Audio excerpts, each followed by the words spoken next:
Muy buenas tardes. Sí. Buenas tardes. Por respeto a ustedes, si les parece, vamos a comenzar. Sí, son las 7:07. Vamos a iniciar como de costumbre, poniéndonos de pie para hacer una oración, si les parece. Quien tenga su oración del cristero, que nos hicieron favor de dar aquí, pues la saca para poder seguirnos. Quien no, pues síganos en su memoria, y quien ya se la sepa, pues igual acompañemos. Ponemos en la presencia de Dios, en nombre del Padre, del Hijo y del Espíritu Santo. Amén. Jesús misericordioso, mis pecados son más que las gotas de sangre que derramaste por mí. No merezco pertenecer al ejército que defiende los derechos de tu iglesia y que lucha por ti.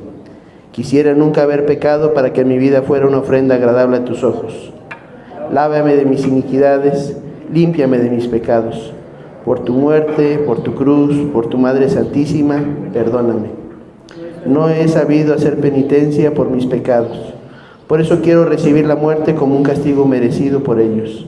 Ya no quiero vivir, ni morir, ni luchar. Solo por tu Santa Iglesia y por ti. Virgen Santísima de Guadalupe, acompaña en su agonía a este pobre pecador y haz que mi último grito en la tierra y mi primer cántico en el cielo sea: ¡Viva Cristo Rey! ¡Viva! Del Padre, del Hijo y del Espíritu Santo. Amén. Muy bien, tomen asiento, por favor. Hoy lo decimos así con todas sus letras, nos encontramos de manteles largos. Hoy nos acompaña alguien que ha escrito mucho del tema, que ha estado dedicando parte de su vida también a estos menesteres, y qué padre que hoy todavía podamos gozar de su presencia, de su testimonio, de sus palabras, y que nos pueda transmitir todo esto que de una forma u otra quisimos transmitir en este curso. Voy a permitir leer parte del currículum de don Paco, como cariñosamente le decimos. Don Francisco Gallegos Franco nació en el rancho del Mezquite, en el municipio de Tepatitlán de Morelos, Jalisco, el 25 de noviembre de 1937. O sea que todavía le alcanzó la segunda cristiada ahí, aunque sea de rozón. Los estudios básicos los tomó en su ciudad natal, y posteriormente estuvo en Puebla, donde cursó Humanidades y Filosofía en el Pontificio Seminario Palafoxiano.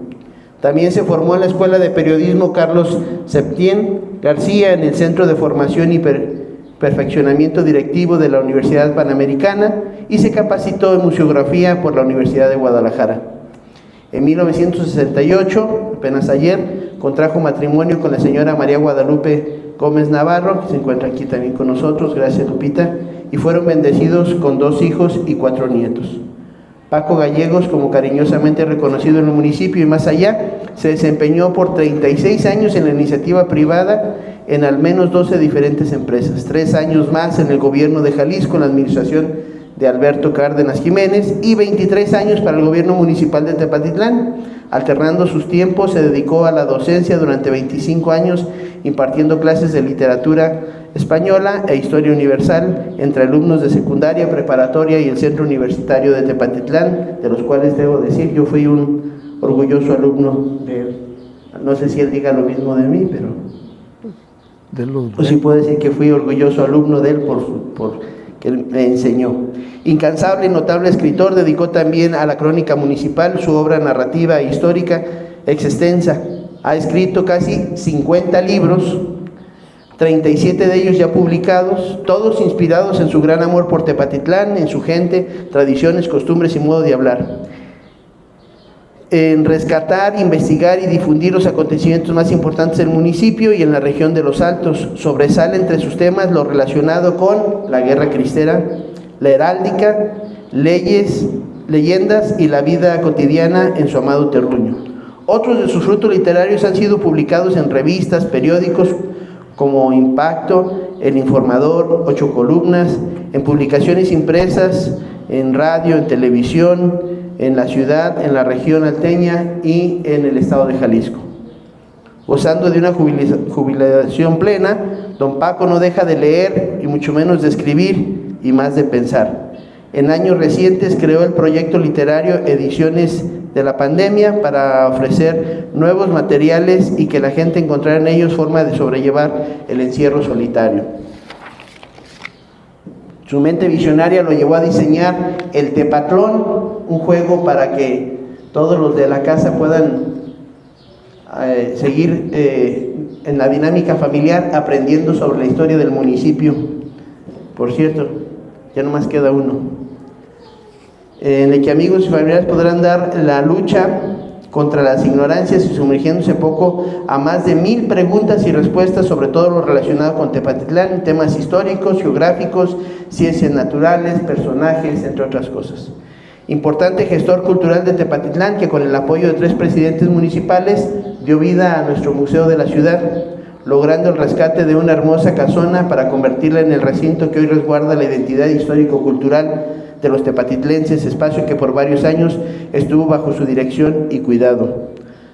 Cofundador del Consejo de Cronistas en la ciudad de Tepatitlán en 1995, Paco Gallegos posee una vasta obra relacionada con el rescate de testimonios cristeros, tema predilecto de su investigación y difusión. Agradecemos a él la gestión para la realización del monumento a José Loreto González Carnicerito y también la famosa frase que todos conocemos de nuestro municipio, Tepatitlán, donde su tesoro está en su gente, se la debemos a don Paco.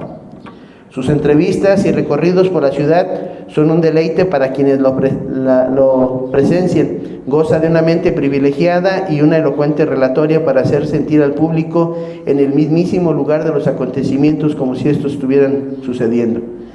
Destacamos que las decenas de reconocimientos locales y estatales a la vida y obra de don Francisco Gallegos, la beca otorgada por Conaculta en la investigación histórica del catálogo de exvotos del Señor de la Misericordia, el premio católico al comunicador José Ruiz Medrano en el año 2013, entregado por la Arquidiócesis de Guadalajara. En el 2021 el gobierno municipal entregó un reconocimiento por su relevante trayectoria como cronista municipal, incansable promotor de la historia, el arte y la cultura de Tepatitlán, y por ser el autor con más publicaciones de valiosas letras y narrativa de nuestro municipio, Los Altos de Jalisco, por mencionar solo algunos de sus libros y de sus obras. Les pido que demos un caluroso aplauso para recibir a don Francisco Gallegos Franco. Gracias, Paco. Gracias. Gracias, Roberto. Amigas y amigos, buenas tardes.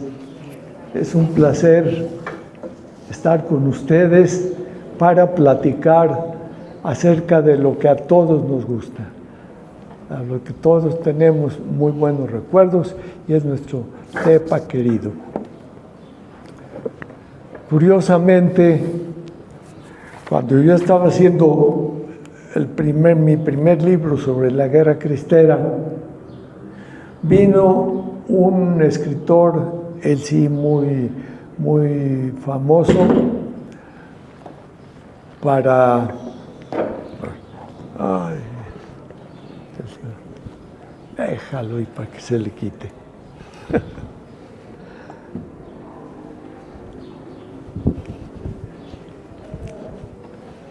Les decía que cuando empezaba a escribir esto, pues puedo decir que había pocos autores que les gustara el tema de la guerra cristera. Entonces venía, como decimos, con el debido respeto, cualquier achichincle se ponía a discutir sobre la guerra cristera y me salían siempre, no, pues es que mi abuelito fue con el padre Vega y anduvo con el 14 y yo lo viví. Pues ¿cuántos años tienes? Y le decía yo las cuentas, resulta que tenía 50, 60, pero el hecho de que hubiera escuchado a sus padres hablar de ellos los hacía sentir expertos, y tenían razón. Yo creo que ninguna razón, ninguna región o ninguna población de aquí de México tiene tanto cariño por la guerra cristera. Yo sé que algunos van a decir, no, eran rateros unos y otros. Llegaban y se sentaban a comer sin quien los hubiera invitado, y eso fue la cristera. Todos, es decir, todos eran rateros. Y fíjense que puede ser cierto porque en las guerras, unos y otros contendientes viven de lo que pescan. Pero si aquí no hay pescado, no, de lo que rapiñan, de lo que se encuentran, y pues ni modo, así es la guerra. Se vive de lo que se puede sorprender por ahí en el campo y en otros lados. El primer libro se llamaba Rebeldía Cristera, nada más, y después de tanto batallar, le tuve que completar el nombre, Rebeldía Cristera, novela histórica. No es novela, pero todos quedaron muy tranquilos. A veces cuando ya alguien discutía fuerte, sin razón, decía yo, mira, no te preocupes, es una novela. Y los novelistas tenemos la libertad de hablar de cualquier tema, sea o no sea cierto. Y a este respecto, me tocó platicar con un señor que yo creo que fue conocido de la mayor parte de ustedes, don Agripín Martín Villalobos. Estamos en una ocasión ahí en la puerta del museo y yo tenía uno de mis libros de la cristera en la mano. Le digo, ¿qué es eso? Dije, no, pues, algo de historia de la cristera. Dijo, historia, no te la creo. A ver, daca. Ese libro. Le dije, mira, Agripín, ¿sabes qué? Este libro puedes llevártelo con toda la confianza del mundo porque tiene garantía. Te lo acomodo porque al rato no se te oye nada porque estás como muy quedito. ¿Estoy contigo? Dale. Pero una silla. Ponte una silla. Y le dije, es un libro que tiene garantía. Si te gusta, te lo llevas y me lo pagas. Si al mes o mes y medio ves que no te gustó, pues me lo regresas, te regreso tu dinero y tú me regresas mi libro. ¿A poco? Sí, con esa garantía. Bueno, 2 meses después, don Agripín iba ahí por la calle y le dije a Kiko Alcalá,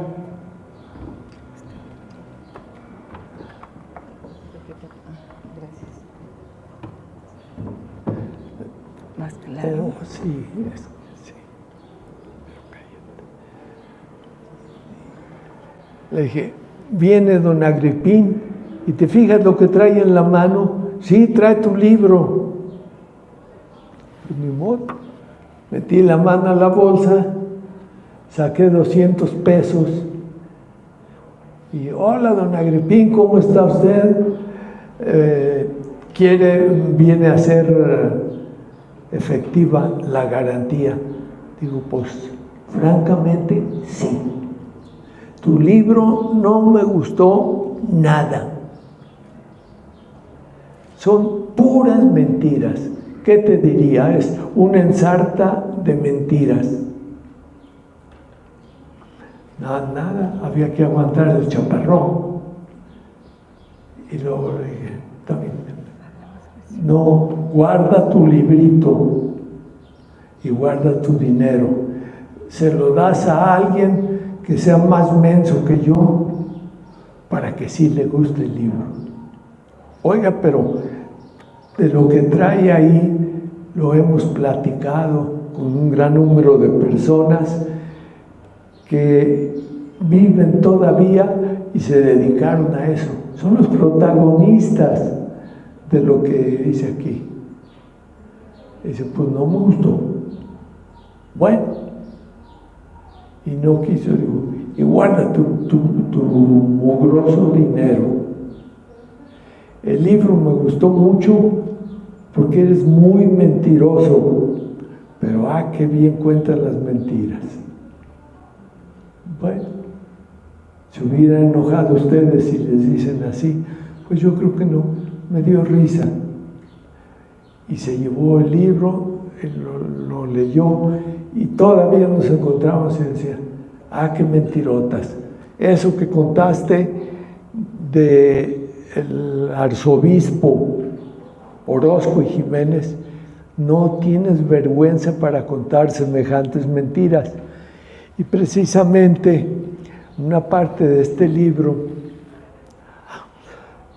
habla de Monseñor Francisco Orozco y Jiménez. Y se llama ese capítulo Un viejo arzobispo, como hay muchos.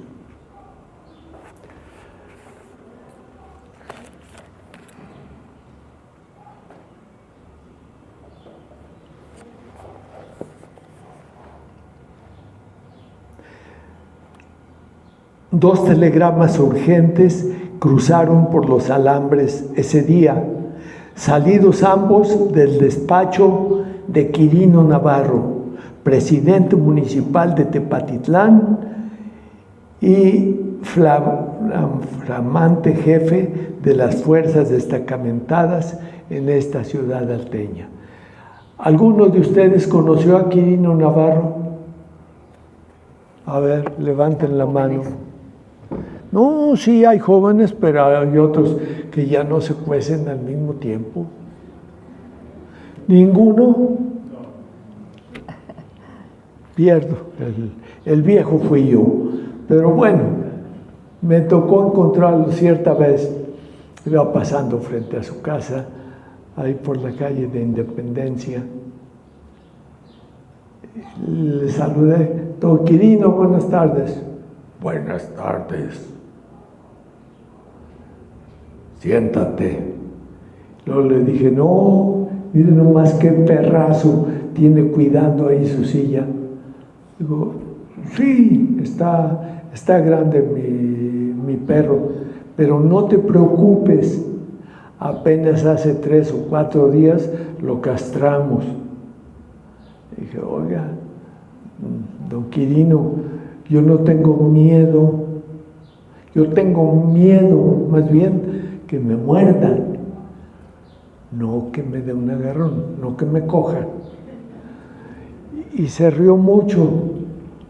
Dijo, bueno, vale la pena, lo voy a tomar en cuenta.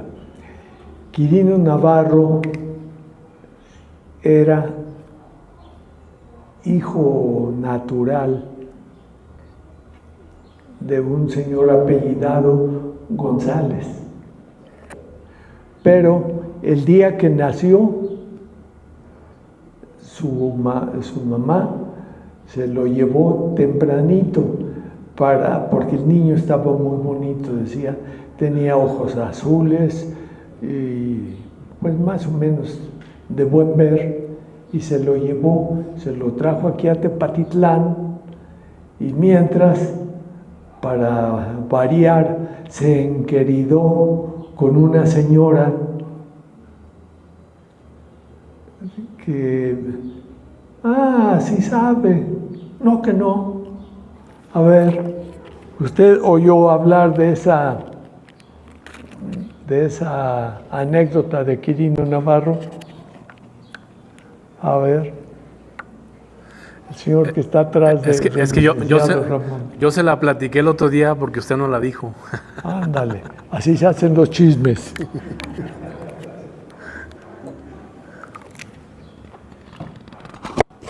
No, sí, es una anécdota, un detalle curioso, porque aparte de ser presidente municipal de Tepatitlán, pues era el jefe de las fuerzas que defendían la ciudad. Y precisamente de este personaje y otros dos habla este capítulo. El primero de esos telegramas llegó a Tepa a las 9 de la mañana, dirigido al cuartel general de Colotlán, y decía así: Generalísimo Jesús María Ferreira, jefe de operaciones militares del estado de Jalisco.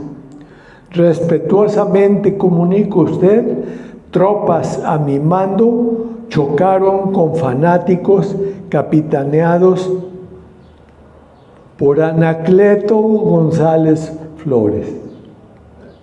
Luego le preguntamos al licenciado Ramón González si esto pudo ser posible. Por Anacleto González Flores y Francisco Orozco y Jiménez, quienes lograron eludir persecución, eran objeto, perdiéndose rumbo a Barranca del Río Verde. Continuaremos pesquisas hasta dar con ellos y lograr su exterminio. Atentamente, Quirino Navarro. Quería su exterminio de ambos dos personajes, de Anacleto González Flores y de Monseñor Orozco y Jiménez. Más te preguntaría, Ramón, ¿pudo ser posible esto? ¿Qué faltó? ¿Qué sobró? O sea, ellos no comandaban las fuerzas así. Exactamente. Y a propósito, ¿cuál era su arma predilecta? La no violencia, ¿verdad? La organización de los ciudadanos. ¿Y la 45 qué? Que traían fajada. Pues era nada más de adorno. No, ni de adorno traían armas, ni de adorno traían pistolas, pero vale la pena. El otro telegrama iba dirigido así: General Brigadier Ubaldo Garza. Atentamente comunico, sábese, fanáticos han provocado nuevos levantamientos que han sido numerosos, propiciados por Gómez Loza y el 14, que andan haciendo fuerte propaganda. Aseguran, Chamula encuentra ese Cerro del Maguey, poblado revolucionarios. Dice que qué redacción le dieron a esto. Sábese que andan haciendo propaganda. Aseguran que Chamula. Ustedes oyeron a quién le llamaban de esta forma. ¿Cuál era el apodo? ¿A quién le ponían el apodo de Chamula? A Monseñor Orozco Jiménez. Era arzobispo de Chiapas y le decían Chamula porque había estado con los indios Chamula precisamente en aquella región.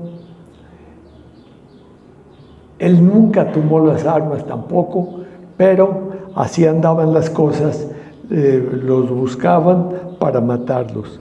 Atentamente, Quirino Navarro. Fecha de los telegramas, Paco.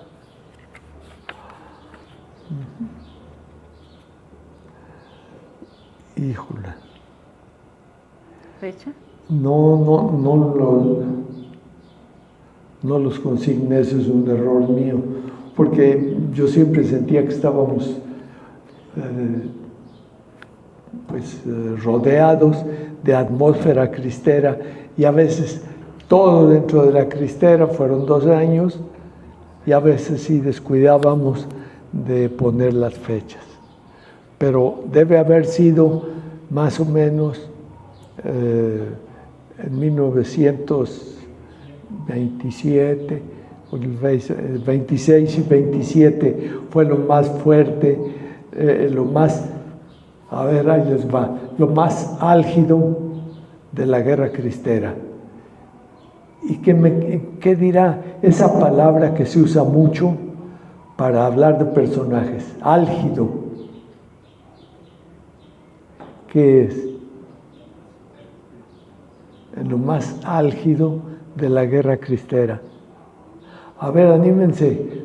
Total, a todos nos falla. El tiempo más fuerte. Es el tiempo más fuerte.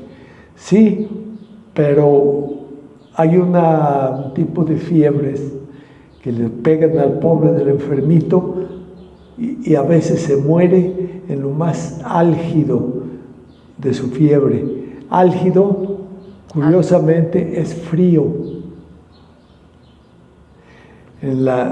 Antes en las fiebres se ponían de estar una fiebre, un calor terrible, se enfriaban.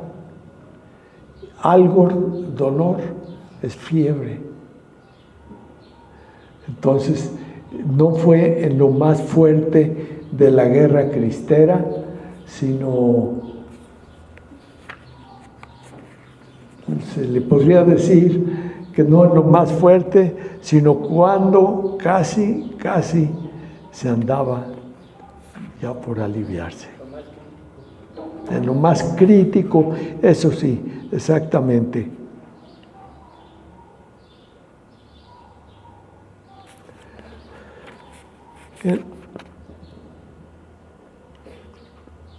Dos versiones de un mismo asunto. Estos dos telegramas son las versiones de un mismo asunto a cuántas horas de distancia, unas cuantas, pero presuponiendo ambos que Anacleto, el ideólogo de la resistencia pasiva, y el quinto arzobispo de Guadalajara andaban a salto de mata por los cerros y con el Mauser en la mano peleando contra el gobierno.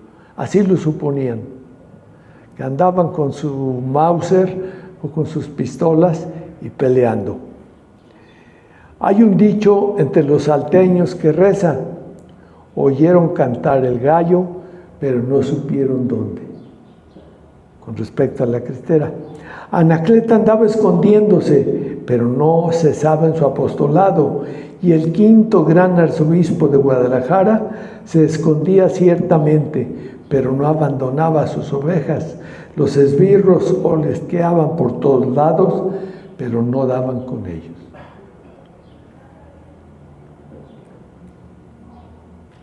Allá en Los Laureles, una ranchería perdida en lo profundo de las barrancas del Río Verde. ¿Quién conoce la barranca de Los Laureles? ¿No más uno? ¿Dos? Bueno, y nosotros. Pero realmente a veces sí como que nos descuidamos un poquito de estudiar más nuestra región. En las barrancas de Los Laureles habían vivido dos fascinerosos a quienes llamaban el terror de Los Laureles. Y todavía es una barranca preciosa a la que se puede ir. Ya no hay problema, más que si está muy caliente, pues más vale no ir, porque está muy poblada. Y allá en Los Laureles, una ranchería perdida en lo más profundo de la barranca del Río Verde, cuyo microclima propicia el crecimiento por igual de caña de azúcar, aguacates, mangos, chirimoyas, cítricos. Y en ese caso, una columnilla de humo azuloso se levantaba de la fresca casita de teja y adobe donde la familia Ponce se preparaba para comer.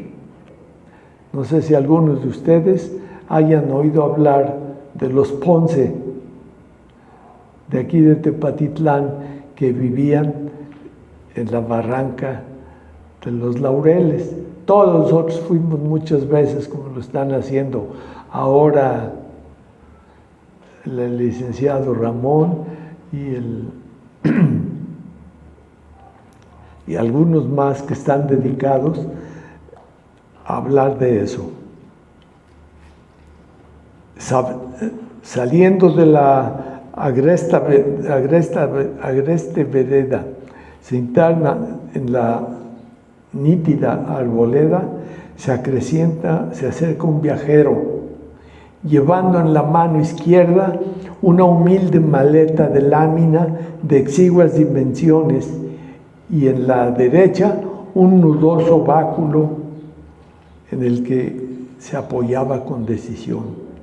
Su ropa, nada interesante por cierto, se componía de pantalón de mezclilla con tirantes y pechera. Ya nadie usamos pantalón de pechera, ellos sí. Camisa blanca de manta, un sombrerillo de palma y huaraches tejidos de correa. Emanaba de todo él un aire de seguridad y un halo de bondad que cautivaban y llamaban la atención. Su paso cansado y su figura ligeramente curvada correspondían a la edad que representaba, y su larga barba entraba entreverada de canas. Al llegar a la cerca de piedra que delimita la morada, resuena un saludo campesino mientras permanecía a la expectativa. Ave María Purísima, sin pecado concebida, era la inmediata contestación que desde la humosa cocina labradora, a tiempo que la figura masculina de Luciano Ponce se perfila en la suave penumbra entre el humo y la sombra de los árboles, resaltando apenas su vestimenta de calzón blanco, camisa de manta y ceñidor roja, como imagen acabada de los labriegos de estas tierras, hombres altos, delgados y musculosos, como descendientes que son de aquellos peninsulares andaluces, castellanos y extremeños y vascos, que repoblaron la región tras haberla conquistado pacíficamente casi tras la extinción natural de los indígenas caxcanes y tecuejes, que desaparecieron del escenario consumidos por las enfermedades más que por la guerra. Aquí no está describiendo lo que eran los habitantes de esa región. No eran muy numerosos, pero eran descendientes de quienes llegaron a este lugar. Quizá alguno de ustedes conozca quizá el único apellido indígena que existe aquí en Tepatitlán. ¿Alguno me podría decir quién es? Cholico. Ándele, sí es cierto, don Jesús Cholico es, se supone, el único indígena que vive aquí en Tepatitlán. Fue cuico algunos años, fue policía y todavía por ahí anda arrastrando su doliente humanidad, fuerte y firme. ¿Por qué? ¿Qué se le ofrece a su merced? Fue la pregunta espontánea, no exenta de amabilidad. Soy Francisco Orozco y Jiménez, que voy de paso, y unas personas amables me hicieron favor de recomendarme con usted para que me quedara un rato a descansar, si es que hubiera, si no es que no hubiera inconveniente de su parte, y si no les causara mucha molestia, desde luego.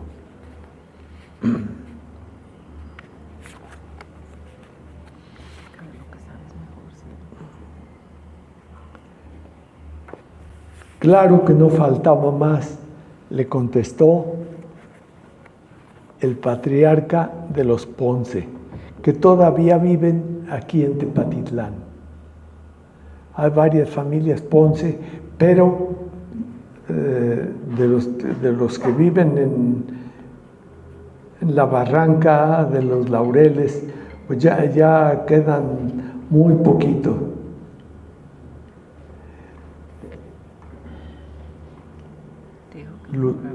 Luciano Ponce era el nombre del patriarca y Gertrudis Ponce, su esposa, vivían al borde de la barranca de los Laureles.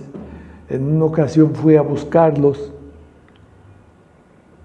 y fue precisamente cuando hubo que darles el saludo de estas tierras. Era Ave María Purísima, y contestaban de dentro: sin pecado concebida. Y luego: pásele su merced. Fue exactamente lo que sucedió. El señor Ponce, un varón ya de unos 75 años, viviendo con toda su familia allí en las barrancas del Río Verde.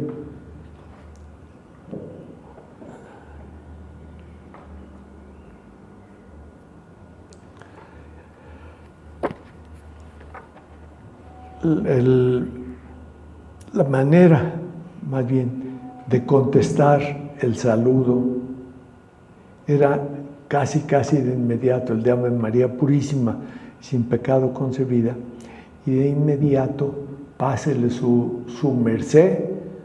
Lo invitaban unos frijolitos, unos chicharrones o algo, y pásele, está en su casa. No sabían quién era, y entre ellos los dos esposos platicando: oye, ¿quién será este señor? Parece buena gente, parece buena persona, pero pues para saber quién es. Empezaron a comer, les dieron un plato de frijoles con unos trocitos de queso y unos chicharrones, y ahí estuvieron comiendo.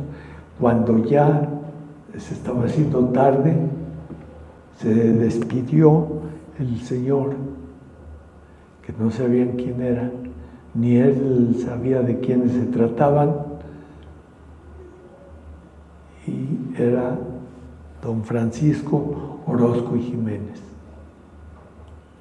Se presentó, ya que comieron: yo soy Francisco Orozco y Jiménez, el arzobispo de Guadalajara. Y a la señora le dio risa. Dijo: este viejito, flaquito, con barbas, todo. Pero rápido su esposo la reconvino y dice: mujer, y si sí es. Y efectivamente lo metieron a su casa, le dieron no una habitación, sino un cuartito que todavía existe ahí en los Laureles. Tiene un cuartito, y curiosamente les regaló, años después, ya terminada la guerra cristera, regresó el ancianito aquel y les regaló una imagen de la Virgen de Guadalupe, autografiada, mandada pintar por el arzobispo y a cargo de un pintor muy famoso que había en Arandas. Se supone que él pintó la mayoría de las vírgenes de Guadalupe que hay en muchos de los ranchos y templecitos, capillas y demás que había en esa región. Ya digo que tú sabes.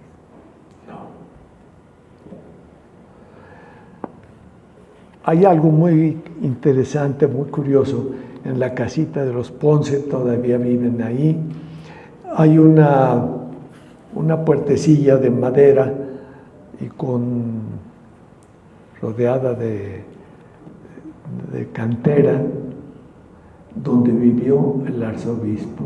Todavía está ahí y curiosamente está en medio de la montaña, de la barranca, pero no está en absoluto nada fácil de dar con ella. Nosotros fuimos 10 a buscar la casita del arzobispo. Tuvimos como media hora ahí en la barranca y no podíamos dar hasta que llegó un hijo del señor Ponce.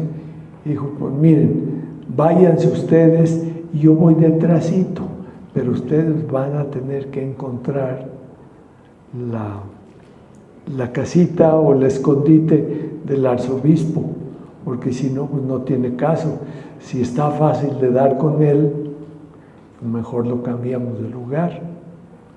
Y no, íbamos 5 y 5 por diferentes lados y no pudimos dar con la casita. Hasta el poco rato que llegó el señor Ponce, dijo, pero hombre, muchachos, miren, está aquí a la vista.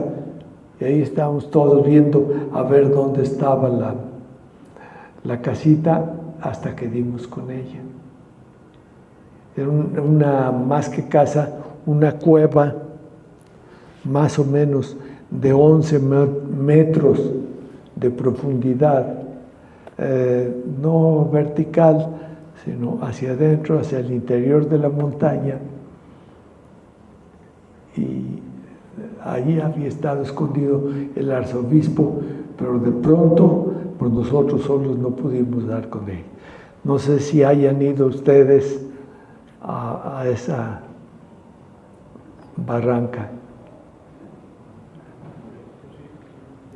De hecho sigue habiendo la capillita porque hicieron una capillita improvisada, entonces era el cuarto del obispo y ahí ordenó a 14 sacerdotes cuando estaban los conflictos.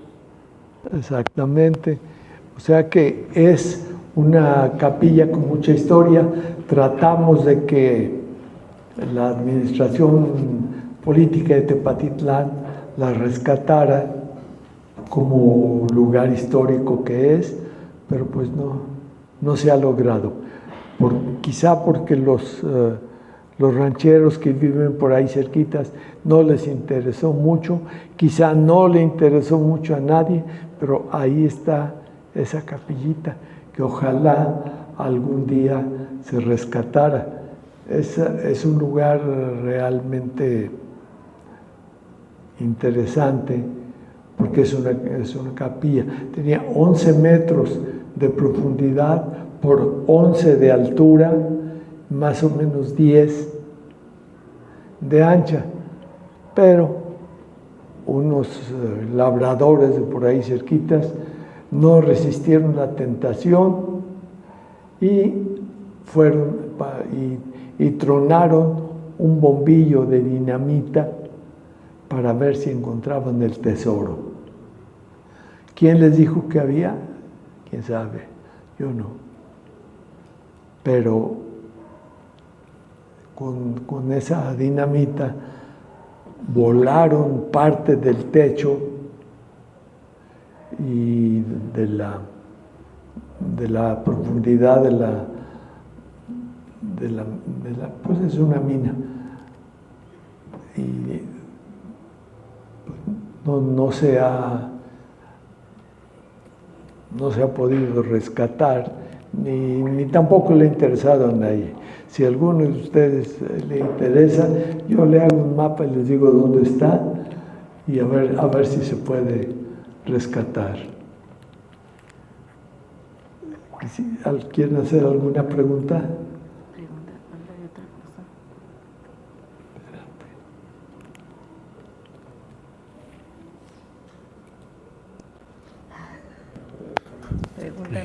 Don Paco, una de las cosas que nos gustaría saber es precisamente que este levantamiento de los cristeros pues no fue de alguna manera promovido por la jerarquía de la iglesia, sino que dada la circunstancia pues empezaron los campesinos, la gente de a pie y demás a levantarse. Ya nos hablaron que en la región Altos de Jalisco, que nos platique un poquito de eso. Sí, es una gran pregunta, casi todo el mundo la hace. Oye, ¿y por qué se levantaron los cristeros? ¿Verdad que el arzobispo y los sacerdotes los anduvieron levantando en armas? Y yo puedo asegurar que no, porque mi padre fue cristero y cuando se fue al Cerro Gordo con su rifle, el señor cura de Pegueros dijo: ay, ¿y tú a dónde vas? No, pues es que mire, anoche llegaron unos soldados, llevábamos a nuestra hija muy enferma de viruelas y no nos dejaron pasar. Nos dijeron que o dábamos marcha atrás y cerrábamos la puerta, o ahí mismo nos iban a fusilar. El señor cura fue el que tuvo esta conversación con mi padre. Y no, la realidad es que todos esos cristeros lo hacían verdaderamente por amor a Cristo Rey. Nadie necesitaba decirles que se fueran o que se alistaran en las líneas cristeras. Lo hacían por gusto, a veces no tenían ni qué comer ni con qué tirar, porque a veces tenían algún aparatito de mala calidad, pero era todo lo que tenían. Esos cristeros se iban a la guerra con lo que tenían. A veces unos llevaban un talache, un asadón, y algunos sí tenían sus buenas pistolitas, y con eso era suficiente, porque como decía Victoriano Ramírez el 14, si yo nunca cuento o pregunto cuántos son los enemigos. Los veo venir, ataco y a ver de a cómo nos toca. Pero es una falsedad que los sacerdotes, los señores curas, les hubieran dado alas a los cristeros para que hicieran algo. En muchos casos se iban con todo y mujer. ¿Por qué? Sí, de alguna manera los cucaban, porque de esa vez que mi hermana, que por cierto se murió de esa epidemia de viruela, cuando amaneció muerta, y mi padre y mi madre se fueron los dos al cerro a esconderse por lo menos, pero también a mi padre con su arma a pelear. Cuando hubo aquí en el Hospital de Jesús, que lo hicieron hospital de sangre, las monjitas ahí curaban lo mismo a federales que a cristeros, pero había hasta 3 epidemias atacaban al mismo tiempo. Fue una mortandad tremenda. Ya nos tocó vivir eso, y tanto nos tocó que aquí estamos. Pero fue una mortandad tremenda de gente. Entonces, igual en tiempos de cuando llegaba una partida de federales o de cristeros o de quien fuera, no, los sacerdotes no los iban asusando. Muchachos, vamos a defender a Cristo Rey. No, no es cierto. Sí hubo algunos casos de sacerdotes que les pidieran a cristeros que se fueran a su casa. En lugar de seguir en el cerro, váyanse a su casa. Ustedes tienen mucha familia, no los necesitamos. Y ahí quedaba todo. Algunos volvían, pero fueron una gran cantidad de cristeros los que se fueron al cerro, que fueron a matar o a morir por Cristo Rey, como decían en ese entonces. Y ahora a nosotros nos está tocando, poder rememorar todas aquellas, digamos que glorias, porque lo fueron. Y la pregunta que mucha gente hace, ¿y quién ganó? Nosotros decimos, bueno, háganle cuentas. Nos tocaron a nosotros, a la región de los Altos, 25 sacerdotes por lo menos. Entonces, esos son joyas de la guerra cristera. Pero fueron gente que solita, sin necesidad de que la empujara nadie, estuvieron en la guerra cristera. Sobre los acontecimientos de aquí de Tepa, Paco, sobre la guerra de Tepatitlán y algunos otros acontecimientos, ¿qué podrías comentarnos? Bueno, en realidad, lo más fuerte de la guerra cristera, en general, se vivió aquí en Tepa. Se iban por su cuenta y riesgo o invitados por sus amigos, pero llegaron a conformar grupos hasta de 200 o 300 cristeros, a veces mal armados, eso sí, muy bien montados, porque todos eran buenos jinetes. Pero aquí podemos decir que fue lo más importante, lo más fuerte que hubo en la guerra cristera. El combate, bueno, son los dos combates de Tepatitlán dejaron una gran cantidad de víctimas, pero también una gran cantidad de mártires. Aquí en Tepa, el principal combate fue en la plaza. Venían estos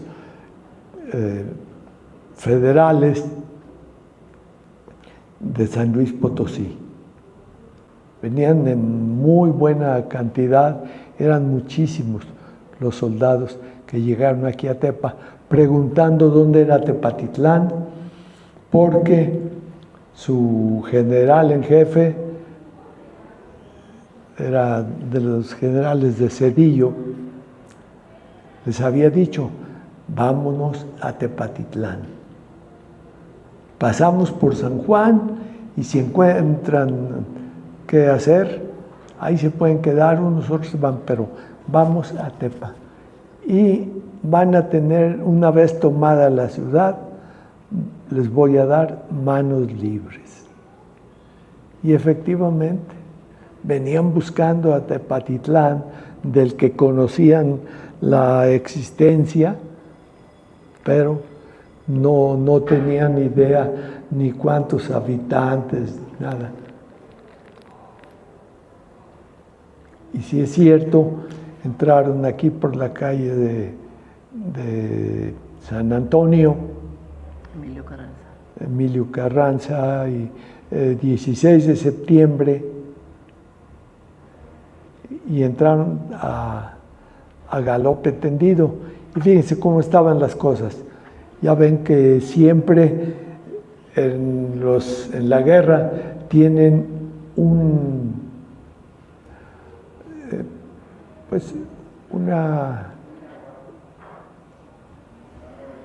¿cómo le llamaron? Tenían una consigna. Y la consigna de aquí, de Tepatitlán, dada por el padre Vega, sí era sacerdote, y el padre Pedrosa, y por ahí 2 o 3 padrecitos más, les habían dado esta consigna a los cristeros: al que tosa, al que estornude, a que le dé una fumada a su cigarrillo, pena de muerte. Ahí mismo lo vamos a matar. Así es de que a mí me tocó platicar con unos 40 o 50 hombres de los que tomaron parte en esa batalla, y efectivamente se subieron por la calle 16 de septiembre a las azoteas de 40 o 50 casas. Arriba de la azotea, todos calladitos, nada de toser, nada de fumar, etc. Y al poco rato, cuando llegó el general Saturnino Cedillo y su mariscal de campo, dieron la orden de avanzar a discreción. O sea, éntrenle, Tepa es de ustedes. Lo encontramos, como dijo uno de los soldados, encontramos que el pueblo está dormido. Se oye el canto de los gallos y el rebuznar de los burros, pero todo lo demás está dormido. Y efectivamente empezaron a disparar tan a mansalva, o sea, tan cerquitas, que en la calle 16 de septiembre, desde las azoteas, sin asomarse mucho, sino desde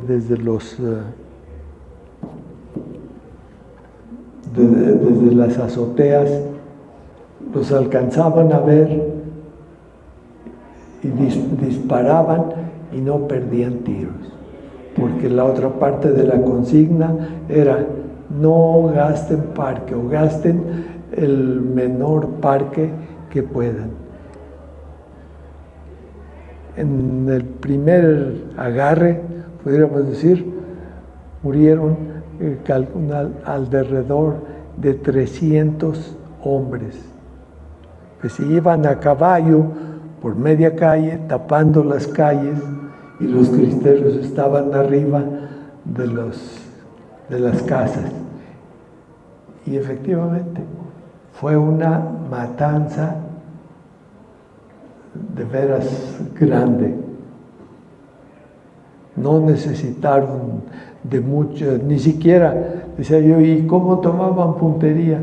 No se necesitaba agarrar puntería, se lo estábamos agarrando a una distancia de 1 metro, y si no perdíamos tiro. Eso fue una ventaja que les proporcionó el padre Vega, que era un gran sí, alcanzaban, pues se titulaba él mismo como general, sí, era un verdadero estratega.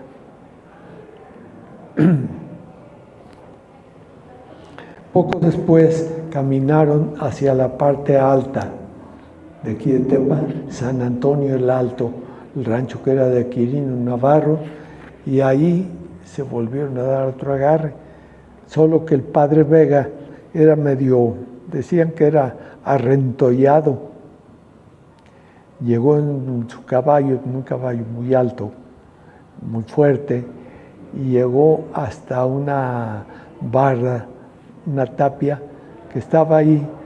Se bajó de su caballo y asomarse a ver de cuántos veía o cómo los podía agarrar, cuál era el mejor lugar para acabar con ellos.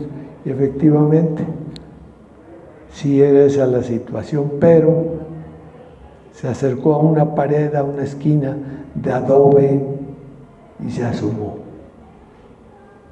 Nunca lo hubiera hecho, porque un federal lo agarró a mansalva de cerquitas y le pegó un tiro. Él trató de dar marcha atrás y acabó con el oponente, pero quedó herido, prácticamente herido de muerte. Lo llevaron donde estaba el señor, el padre Ramírez. Él lo confesó, y fíjense que podía ser una una reflexión. ¿Qué tan malo sería el padre que Dios no se lo quiso llevar nomás así? Era algo que decían los cristeros, que le pedían a Cristo Rey que no se los llevara sin estar preparados.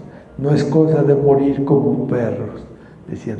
Entonces el padre Vega estuvo como 20 minutos en plena lucidez, con el cerebro atravesado por una bala, pero él se llevó a su enemigo. Y ahí prácticamente dejó de existir el batallón de los Altos, el batallón de la región de los Altos, porque el padre Vega era el que lo ordenaba. Los comandaba. ¿Alguna anécdota de cuando agarraron a Victoriano Ramírez y cómo fue su muerte? Bueno, realmente todo en Victoriano Ramírez era anécdota. Era un tipo con un gran pegue.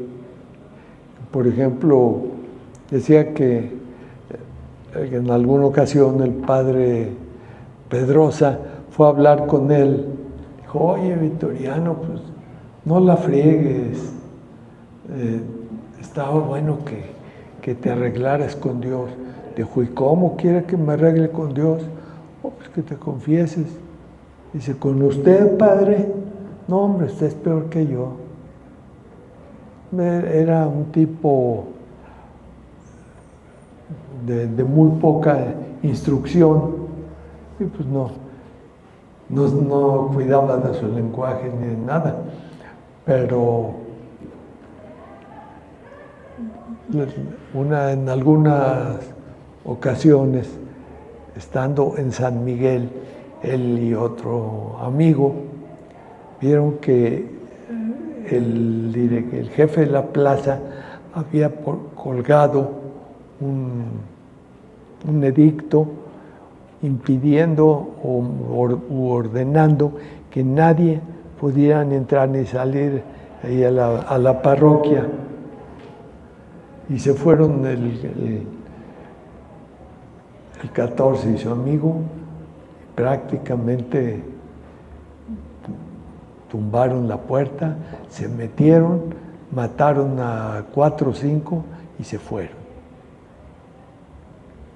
Y realmente, híjole, tenía mucha,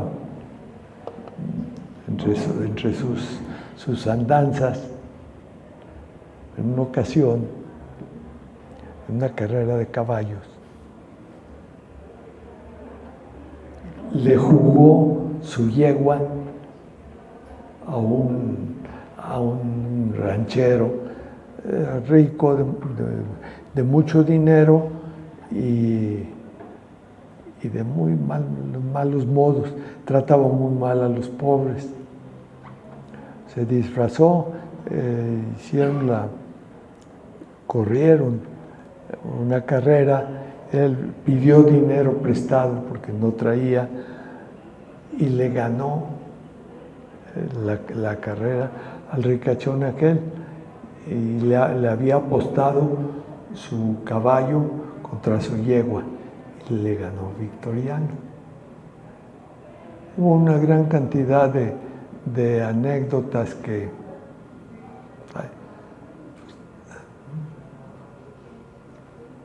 no es que digo, sí me acuerdo. Por ejemplo, ¿de dónde vino el nombre del 14? ¿Quién se acuerda de dónde le vino el apodo del 14? De que le mandaron todos los policías a que lo agarraran, que era el 14, ¿no? Bueno, es parte cierto y parte leyenda. Le decían el 14 porque en una ocasión tenía 13 años, cuando en la mañana oyó un galopar de caballos, salió ahí al camino y un señor de Mirandilla iba no desfilando, simplemente iba hacia el cerro para atacar a los federales. Y le preguntó el muchachito, ¿a dónde van? Nos vamos al cerro. ¿Por qué? Porque no aguantamos las baquetonadas de estos sinvergüenzas. Y dijo, oye, y me lleva a mí. Digo, ¿traes con qué? Digo, claro que traigo con qué. ¿Cuál? Y saca una escopeta pisponera de los que les metían, las cargaban de pólvora y municiones. Y dijo, aquí está, a ver si esto sirve. Pues todos se rieron de él. Pero al poco rato chocan con una pandilla que iba de federales y veía Victoriano que de unas hierbitas por ahí cada rato salía humo. Dijo, ay, ahí está un federal escondido. Entonces se fue, echó pie a tierra, aunque, bueno, iba a pie, ahora que me acuerdo. Se fue andando a gatas, le llegó por detrás a donde estaba el federal, le hace psst. Se levanta el otro, volteó y lo vio, pues fue el último que hizo, porque le metió un balín a media, como decían entonces, a media guaja. Lo mató y platicaba él, dice, no hombre, con tan buena suerte que hasta las botas me quedaron. Ahí se hizo de pistola, de fusil y hasta de botas. Y ya tenía su arma, porque entre los cristeros, si alguno traía una pistolita vieja, porque algunos se iban hasta con una rosadera, un asadón, dicen, ¿qué? ¿No has matado a tu primer cerdito? Era entre ellos señal de que no le habían entrado duro. Lo primero que hacían era hacerse de un fusil para poder entrar a la guerra.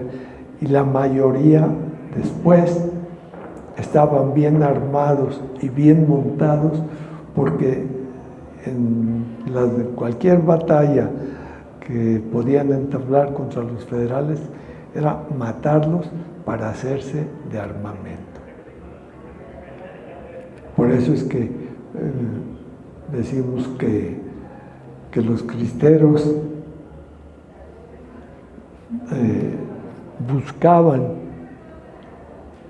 a los federales y ellos fijaban el sitio donde querían morir, porque eran primero pues muy buenos tiradores, conocían aquellas tierras y tenían las armas que les habían proporcionado los mismos federales. Comentó ahorita el señor cura que en la reparación de la parroquia encontraron balas, ¿podrían ser del ataque, de la batalla de Tepatitlán? No podían ser, eran, porque tanto en San Antonio, a mí me tocó cuando yo fui acólito ahí, nos íbamos por las cornisas y con un desarmador desenterrábamos balas de la mezcla que tenía el mortero con que habían hecho el trabajo los albañiles. Había muchas, yo llevé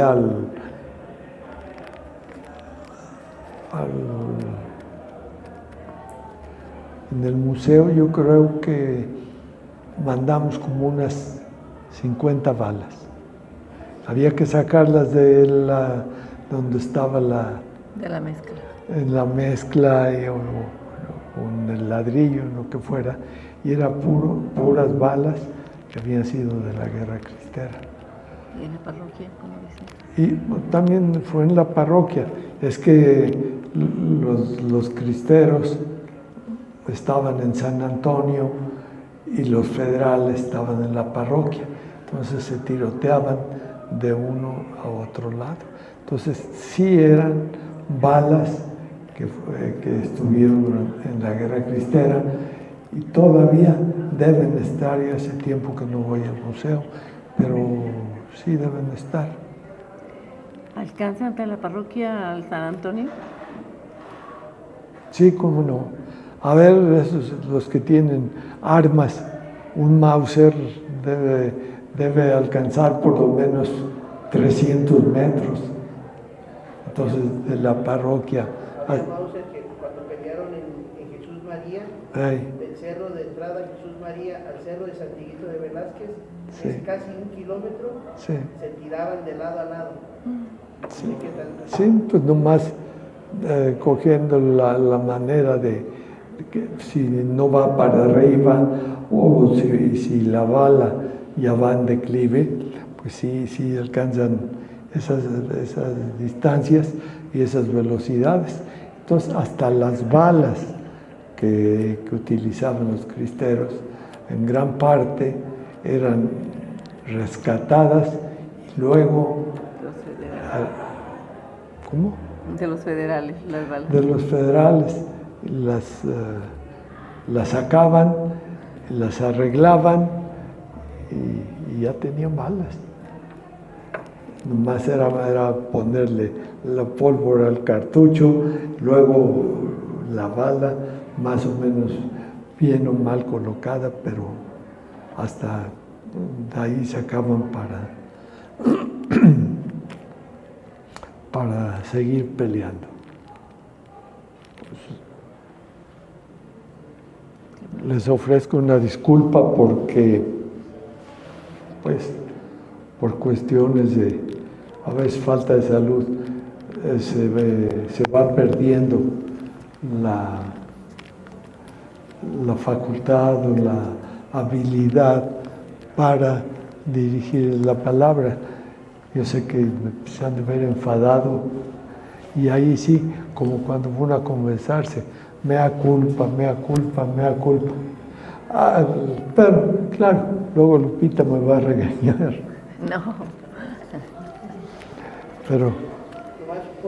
Yo le decía que nomás empezaba a hablar y se iba a recordar todo lo que sabe, porque sabe mucho de la cristera, que no se preocupara, porque sabe mucho, pero ahorita no sé qué pasó, que no se acordó de tanta cosa.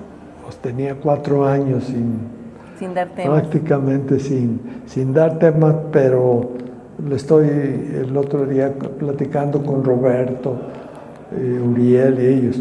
Le están metiendo muchas ganas, entonces todos los que podemos meterle muchas ganas. Y que llame la atención. Miren, es curioso que en otros lugares casi no tienen nada que mostrar, pero presumen lo poquito que tienen. Y aquí en Tepa tenemos mucho que presumir, pero a veces no nos llama ya mucho la atención. Y el tema de la cristera tiene muchísimo todavía por escribirse o por contarse de ello. Pero ya ven lo que pasa. Ojalá no pasara, pero a veces se dice, quizás se llegue la segunda cristera. ¿Cómo cree que sería si hubiera una segunda parte? Bueno, pues se tiene uno que poner en sintonía con los tiempos. Vemos, por ejemplo, los de la... ¿Cómo se llama? ¿Del PG? Los que andan ahorita con el peje o eso. De Morena. De Morena, muchos no hacen nada bien, pero sabemos que la maña es una realidad. Si hubiera en estos tiempos otro agarre como la cristera, sería de la misma forma. Traerían pistolitas o pistolotas. O sea, es más fácil armar un regimiento o un cuerpo armado ahorita en este tiempo que como les tocó a nuestros padres. Ellos sí se levantaban a veces con lo que traían en la bolsa, traían un puñito de balas y échale, viva Cristo Rey y mueran los federales. Y ahora pues ya sería mucho más fácil. Ojalá no lo haya, pero se oyen... Porque nadie gana, ok. No, pues sí se gana, pero lo que pasa es que ya con todo lo que ha estado pasando, hay gente que se sintió muy agraviada con lo que ha pasado en estos últimos días, en esta última semana. Pues digo, ojalá y no pase nada.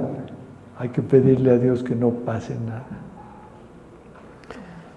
Bueno, pues le brindamos un fuerte aplauso a don Paco.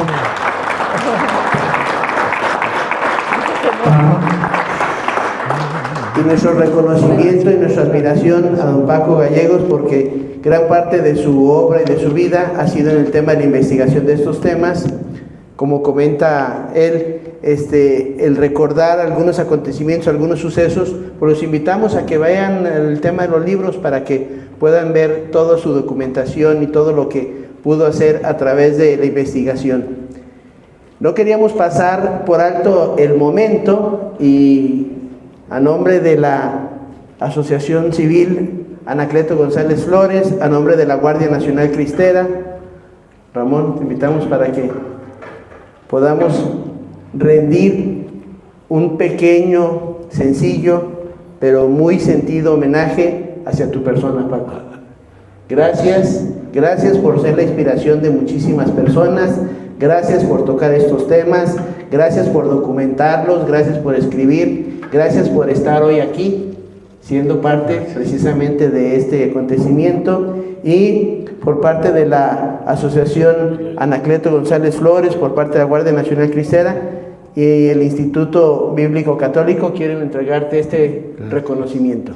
Dice: el Instituto Bíblico Católico El Señor de la Misericordia, la Guardia Nacional Cristera y la Asociación Civil Licenciado Anacleto González Flores otorgan el presente reconocimiento a Francisco Gallegos Franco por su valiosa colaboración en el rescate histórico de los acontecimientos de la gesta cristera en la región de los Altos Jalisco, vivida en México en los años de 1926 a 1929.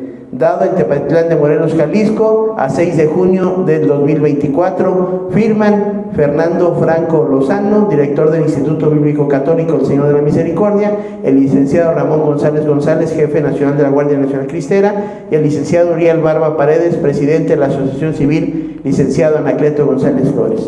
Con todo nuestro cariño y nuestro aprecio hacia tu persona, Paco, muchas felicidades. A nombre de estas instituciones, a nombre de todas estas personas y a través de este curso, nuestro más sentido reconocimiento hacia tu labor, hacia tus escritos, pero sobre todo hacia tu persona. Muchas gracias y que Dios te bendiga. Perdón, antes, dentro de la Guardia Nacional Cristera también hoy en día algo que hemos promovido mucho es el rezo del Santo Rosario. Esa es una de las armas muy poderosas que los católicos a veces hemos descuidado. Queremos entregarte también un rosario. Yo sé que todavía rezas, ¿verdad? Claro. Mucho, este rosario lo mandamos a hacer especial. Aquí en el crucero tiene la foto del patrono de los laicos de México, Anacleto, y por el otro lado tiene el escudo de la Guardia Nacional Cristera. Así es que también es tu arma con la que tienes que seguir ayudándonos a luchar hoy en día. Así me va si se me olvida. ¿Querías comentar algo? No, bueno, que quizá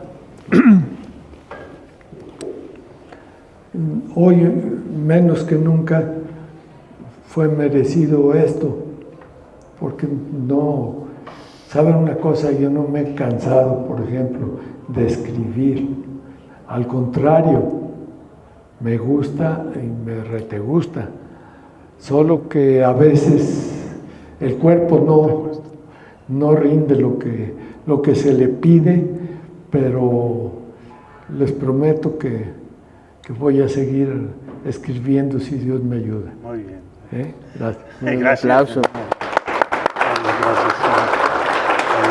Si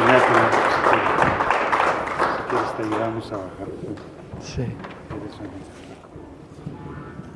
Has de disculpar el Les agradecemos a don Paco Gallegos, a su esposa Lupita Gómez, que se dieron este espacio. Como ya lo digo, pues su salud no le da lo que quisiera él. Así es que pues, doblemente le agradecemos. Le agradecemos Baje con la otra pierna. que haya venido a visitarnos. Y pues mencionarles que hay todavía algunos libros, si a alguien le interesa, los libros por ahí están. Los libros, sobre todo el que habla más es de la rebelión la rebeldía cristera, que es el libro que estuvo mencionando. Así es que, pues muchas gracias a don Paco, Lupita, Dios les dé más, y nos dio mucho gusto porque ya lo habíamos mencionado varias veces, que inclusive varios de los temas que hemos estado dando aquí están inspirados en algunos de sus videos, en algunos de sus libros. Así es que muchas gracias por todo. Gracias, muchachos y muchachas. Ustedes venían a ver algo mejor que esto. A ver, con el micrófono, cielo. Vuélvelo a decir. Bueno, Muchas que gracias. pues, me da pena que ustedes venían a ver algo divertido, interesante, y miren más lo que es la vida. Pero bueno. Gracias, don Paco.